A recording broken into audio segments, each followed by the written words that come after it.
Comerciantes afectados por el incendio en el mercado de Abasto accederán a créditos de emergencia. Los permisionarios ya fueron reubicados y desde hoy trabajaron bajo carpas.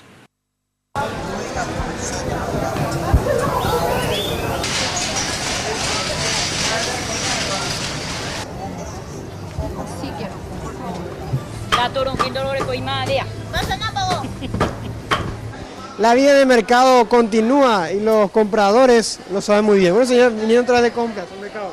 Sí. ¿Sí? Colaborando también para que ellos puedan resurgir. Así mismo es. Estoy feliz, ya no voy a llorar. Mira dónde estoy. ¿Está vendiendo mucho? Estoy empezando. Hoy empezamos a vender. Sí. Ojalá que nuestros clientes, ahora necesitamos el apoyo de nuestros clientes. Y por suerte ya estamos bajo carpa ya. Por suerte, porque ayer fue difícil, porque demasiado calor hacía. ¿Humo también? Sí, mucho humo, pero ahora ya estamos mejor, ya la lucha otra vez. Y más felices se pondrán al enterarse de esta ayuda del Estado. Estamos sacando en primera instancia una línea de 5.000 millones de guaraníes al 9%, con un año de gracia, hasta 5 años de plazo. ¿Cuánto necesitaría sacar el préstamo para mantenerte todavía como estás allá? Y un 10 millones por ahí, para surtirme otra vez como tenía antes. Esta mujer que es habitué también ayuda con sus compras, pero tiene una razón más que interesante para adquirir los productos. Sí, de nuevo, oferta a aprovechar.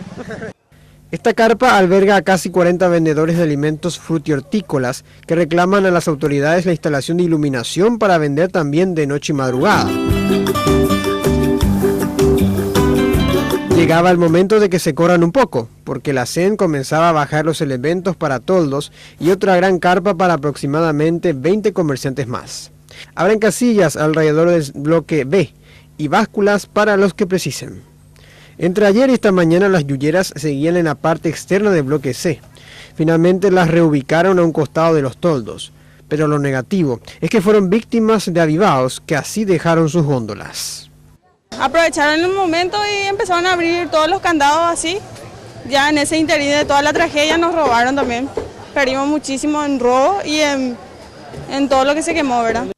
Ayer, esta mujer presenciaba atónita el incendio y con nada que vender. Hoy, llamativamente se la vio en el mismo lugar, pero en un contexto más alentador y por lo menos ya ofertaba bolsitas de polietileno.